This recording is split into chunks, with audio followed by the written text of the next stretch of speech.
Bonjour, nous nous retrouvons aujourd'hui pour découvrir quels sont mes 10 livres de coloriage préférés. Alors je dois vous avouer que ça n'a pas été facile de choisir parmi tous mes livres de coloriage parce que j'en possède beaucoup. Il faut dire que je colorie depuis août 2013 et que donc oui, depuis toutes ces années, j'ai eu l'occasion et l'opportunité d'acheter beaucoup de livres. Comme vous, je pense, mes goûts évoluent avec le temps. Alors, je dirais pas que il change profondément, puisque finalement, c'est plus l'inspiration. Par période, je vais préférer faire du portrait, d'autres moments, je vais préférer faire des paysages, d'autres moments, plutôt des scènes féeriques. Donc, c'est plus une affaire de moment. Et donc, le top 10 que je vais vous présenter va représenter ce que j'aime actuellement. En 10e position, nous allons retrouver Romantic Country. Donc là, j'ai choisi de vous présenter le tome 1, mais j'aurais pu choisir le tome 2 ou le tome 3 parce que vraiment, je les aime tous autant les uns que les autres. Alors, j'ai fait quelques coloriages dedans, mais vraiment très peu. D'ailleurs, j'ai surtout quelques en cours. Par contre, il y a certains coloriages que j'aimerais faire, peut-être dans les mois qui viennent, si j'arrive à trouver le temps. Alors pour moi, le seul bémol de ces livres, c'est le type de papier. Et ça explique certainement pourquoi je n'ai pas fait plus de coloriage dedans. Alors je préfère utiliser les crayons à sec. Mais je trouve que sur ce papier, les crayons à sec, un certain nombre de crayons ne passent pas très bien. Par exemple, les Pablo, qui font partie de mes crayons préférés, ne passent pas très bien sur ce papier. Ou encore les polycolores. Et contrairement à un certain nombre de personnes, je n'aime pas utiliser les prismas dans ces livres-là. Si je dois utiliser des crayons à sec, j'utilise principalement les polychromos. Alors maintenant que je possède d'autres crayons, il faudrait que je teste pour voir ce que ça donne. Par exemple avec les Arteza ou les Goldfaber ou les Lyra. Je dois avouer que je n'ai pas essayé. C'est quelque chose qu'il faudrait que je fasse. Alors par contre, les crayons aquarellables ont un rendu vraiment superbe dedans. J'ai eu l'occasion de le tester dans le tome 2 avec les Albrecht Dürer et les Intense de Derwent. Et ils ont vraiment un très très bon rendu dedans. En 9e position, nous allons retrouver Season de Anna Carlson. J'aurais pu aussi choisir Summer Night ou encore, je ne sais plus comment s'appelle son premier livre, dans lequel je colorie un petit peu en ce moment. Mais bon, voilà, il fallait en choisir un, donc celui-ci fait partie de mes préférés. J'aime bien la variété que l'on retrouve dedans. On retrouve du portrait, des insectes, des fleurs, un petit peu de tout. Et c'est ce qui me plaît dans ces livres. J'aime aussi le soin qui a été apporté à l'édition de ces livres avec un hardback, un papier de qualité.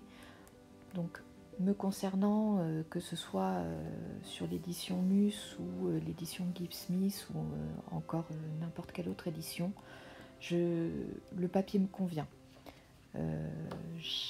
Encore une fois, comme je préfère utiliser les crayons à sec, j'ai pas de souci particulier avec l'édition par exemple Gibbs Smith. En 7e position, on retrouve le livre de Marjolaine Bastin.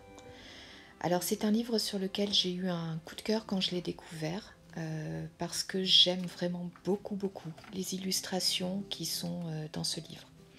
J'aime le fait qu'on ait d'un côté le dessin original et à côté le dessin à colorier. Je pense que ce type de livre peut m'aider à progresser, justement à apprendre à mieux observer, à apprendre à mieux placer mes couleurs, notamment pour faire l'effet poil, parce que c'est vraiment quelque chose sur lequel je suis absolument pas douée. Et j'espère pouvoir progresser avec ce livre. Même si je n'ai pas encore colorié dedans, j'espère pouvoir le faire bientôt. Et c'est de toute façon un livre que j'aime feuilleter, donc je ne pouvais pas ne pas le mettre dans ce top 10. Alors je triche un petit peu puisque je vais mettre ce livre dont je serai incapable de vous dire le titre et l'illustrateur en 7e position également. C'est un livre sur lequel j'ai également eu un gros coup de cœur quand il est paru en fin d'année dernière. J'ai pas pu me retenir, je l'ai commandé directement, il vient de Corée. Et j'ai décidé de le mettre ex aequo avec le livre de Marjolaine Bastin, puisque ce que j'aime dans ce livre, c'est qu'on a effectivement d'un côté l'illustration originale et de l'autre côté le dessin à mettre en couleur. Ce que j'aime également dans ce livre, c'est qu'il va nous permettre de trouver des associations de couleurs qu'on n'utilise pas forcément habituellement. Et donc encore une fois, l'idée de progresser, de faire des choses qui me font sortir de ma zone de confort, c'est pour toutes ces raisons que j'aime ce livre. Alors également, à noter, le papier est vraiment d'excellente qualité. Je pense qu'il doit prendre très très bien l'aquarelle. Je n'ai pas testé et je ne testerai pas puisque je compte vraiment le faire avec des crayons de couleur à sec. Mais on est vraiment sur un très très beau livre, un très très bel objet livre. En 6e position, j'ai choisi le Sagor Hoche Sagner d'Emilie Liederhol-Hoberg.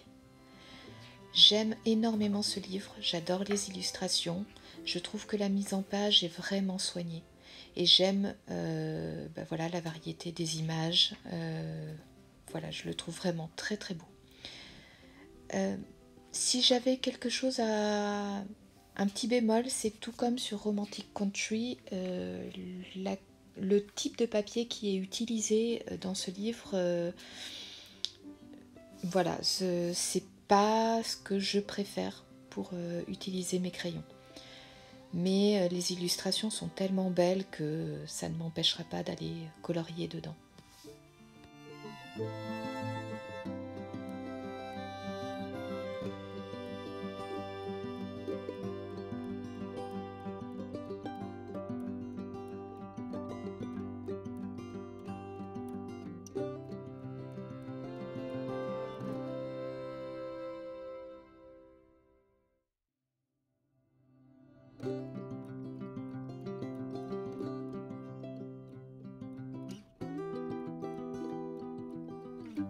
En 5e position, j'ai choisi Mysteria d'Anastasia Eli Koldareva. C'est le seul livre que je possède de cette illustratrice, mais je suis quasiment certaine de m'acheter les autres prochainement. En tout cas, un jour, c'est certain, puisque vraiment, j'adore ces illustrations. Et comme je suis quelqu'un qui aime colorier les portraits, c'est tout simplement pas imaginable que je n'achète pas ces autres livres. Alors, je n'ai pas encore osé faire un seul de ces portraits, de peur de les rater. mais vraiment, il faudrait que je le fasse parce qu'ils sont vraiment magnifiques. Et le papier a l'air de très bonne qualité.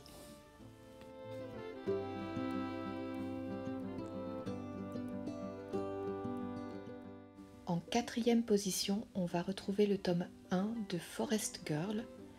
Alors c'est encore un livre sur lequel j'ai eu un énorme coup de cœur à sa parution. Vraiment, c'est un livre qui aurait pu me représenter petite fille, voilà, une petite fille dans son univers avec son animal. Et c'est vraiment un livre qui me touche beaucoup, beaucoup. Il s'agit encore une fois d'un livre dans lequel je n'ai pas encore colorié, mais vraiment c'est un livre dont je ne pourrais pas me passer.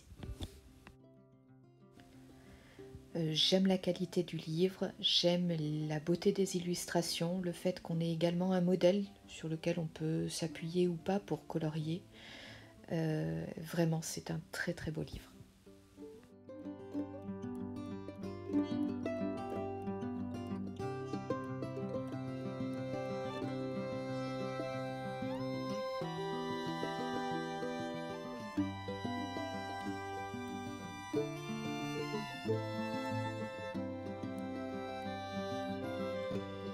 En 3e position, j'ai choisi Summer Scene de Teresa Goodrich. Alors là c'est pareil, j'aurais pu choisir un autre livre de cette illustratrice. J'ai choisi Summer Scene parce que voilà, il est de saison Et c'est un de ces livres qui est très varié. On n'a pas seulement des jardins ou des façades. On retrouve un petit peu de tout. Alors, dans les livres de Teresa Goodrich, ce que je préfère, c'est les scénettes, les paysages, les intérieurs. J'aime un petit peu moins quand elle place des personnages dans ses livres, mais vraiment, ils sont vraiment très très beaux. Donc on a des belles illustrations. On a également un papier qui, contrairement aux apparences, est de très bonne qualité et qui accepte très bien n'importe quel type de crayon de couleur. C'est que du bonheur. Et encore une fois, nous sommes face à un livre dans lequel je n'ai pas encore colorié. Alors par contre, il fait vraiment partie de ces livres sur lesquels j'envisage d'aller très prochainement. En deuxième position, nous avons le Nightfall de Maria Troll. Alors, c'est également une illustratrice que j'aime beaucoup et j'aurais pu choisir n'importe lequel de ses autres livres. J'ai choisi celui-ci tout simplement parce que c'est le seul dans lequel j'ai commencé à colorier, parce que j'ai décidé de l'avancer au maximum avant de commencer un autre de ses livres. Bon, il n'y a pas que du beau, hein, vous le voyez ici, il y a aussi du raté. J'ai aussi un en cours depuis quelques temps. Mais voilà, c'est un livre qui est certes très orienté sur la nature, mais qui est varié. On peut trouver des illustrations qui vont être faites rapidement et d'autres qui vont prendre un petit peu plus de temps. Le papier est de bonne qualité, on a certains dessins sur fond noir, d'autres sur fond blanc. Vraiment, c'est un livre que j'adore.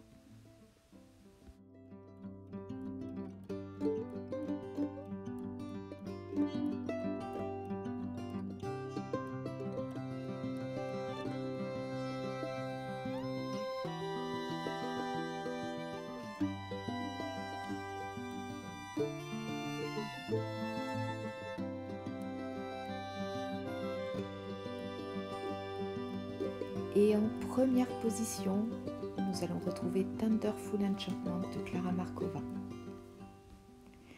Tout comme pour les livres de Maria Troll, j'aurais pu choisir n'importe lequel des autres livres de Klara Markova. Je les aime tous, vraiment, sans aucune exception, et j'ai hâte de voir le livre qui va bientôt sortir. Donc en fait, j'ai décidé de me concentrer sur Thunderful Enchantment en espérant arriver à finir un livre de coloriage un jour. Et si ça pouvait être celui-ci, ce serait fantastique. Encore une fois, on est sur un magnifique objet livre. On est sur un hardback avec un papier de très très bonne qualité. En tout cas, pour moi qui, encore une fois, utilise principalement des crayons à sec, il n'y a pas un seul crayon que j'ai testé dans ce livre qui ne passe pas parfaitement. Tous les crayons, que ce soit à l'huile, à la cire, de moyenne gamme, de haute gamme, passent merveilleusement bien sur ce papier. On est vraiment sur mon livre idéal.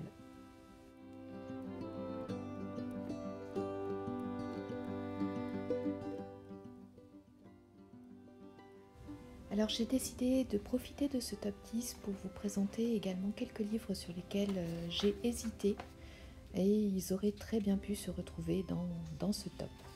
Alors tout d'abord, je voulais vous présenter Mediterranean Life. Bon, je m'excuse pour mon accent. Donc c'est un livre qui est aux éditions Coloring Book Café, si je ne me trompe pas.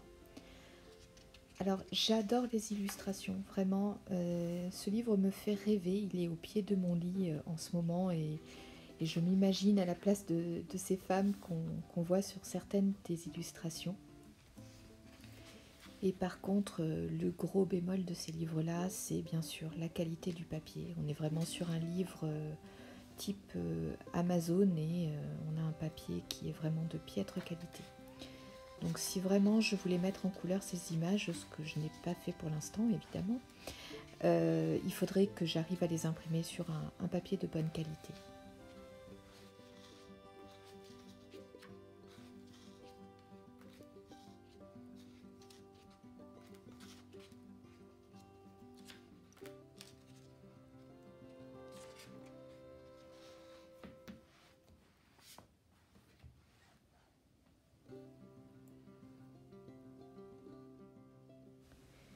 Je voulais également vous parler de Mouse Guard de David Peterson. À la base, c'est une bande dessinée, je pense que vous le saviez déjà, et c'est d'ailleurs ce qui me plaît dans ce livre de coloriage. C'est cette mise en page avec cette sensation de colorier une bande dessinée. Le papier est de très très bonne qualité, il accepte très très bien les médiums type aquarelle. Par contre, pour les crayons à sec, je suis plus mitigée. Alors, les polychromos et les pablos sur ce papier, je n'aime pas trop. J'avais réussi à trouver un compromis, mais sans être complètement convaincue avec les Prismacolor. Mais vraiment, là, j'ai utilisé récemment les Arteza sur ce papier et je trouve qu'ils fonctionnent à merveille. Donc avec cette nouvelle donnée, je vais peut-être revenir un petit peu plus souvent dans ce livre prochainement.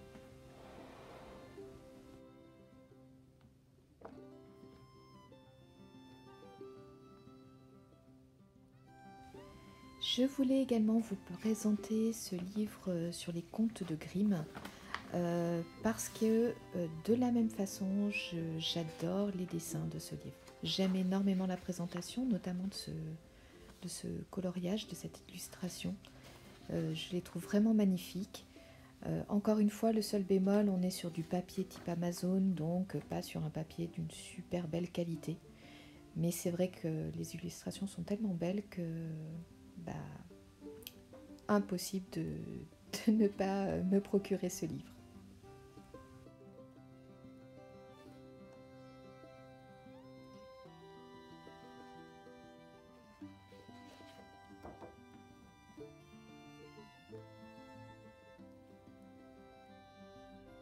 Je voulais également vous parler des livres de Karolina Kubikowska, notamment de celui-ci Imaginary Friends, que j'aime particulièrement, notamment certains portraits. Si je prends cette illustration avec cette fumée en forme de petit chat, voilà, je trouve ça trop excellent. Il y a également voilà, ce petit chat ou encore cette jeune fille sous les lanternes que je trouve trop beau. Ce cupcake que j'aimerais bien mettre en couleur prochainement et ce portrait qui m'a littéralement fait fondre pour ce livre. Voilà, c'est un univers original, onirique, certains diront sombre, mais au contraire, quand les illustrations sont mises en couleur, elles prennent, je sais pas, une autre dimension et c'est vraiment un très très bel univers. Alors je n'ai pas encore colorié dans ce livre-là, j'ai déjà fait quelques coloriages dans un de ses précédents livres, mais que là je n'ai pas sous la main. Voilà, c'est un univers que je trouve vraiment très beau. Et la qualité du papier de ces livres est vraiment extraordinaire, donc rien à dire, du beau travail. Et enfin, je voulais vous parler de Sérène, de Nicolas, et je ne dirai pas son nom. C'est encore une fois un autre de ces livres dans lesquels je n'ai pas encore été, mais que je trouve tellement beau. Il a également une très très belle qualité de papier. Je pense que à peu près tous les médiums et tous les crayons vont passer merveilleusement bien dessus. Et j'espère avoir le courage un jour de me lancer dedans.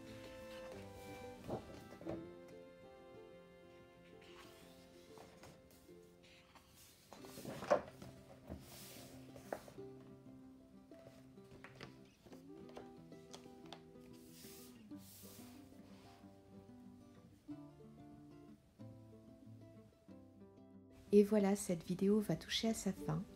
J'espère que vous ne m'en voudrez pas d'avoir un petit peu triché et débordé en vous présentant des livres qui ne sont pas dans mon top 10. Mais j'avais tellement envie de vous les présenter. Je voulais également remercier Zazou en couleur qui a mis en place ce tag et ça m'a vraiment donné envie de refaire une vidéo alors que je n'en avais pas fait depuis très longtemps. Je vous mettrai d'ailleurs le lien vers sa chaîne en barre d'informations.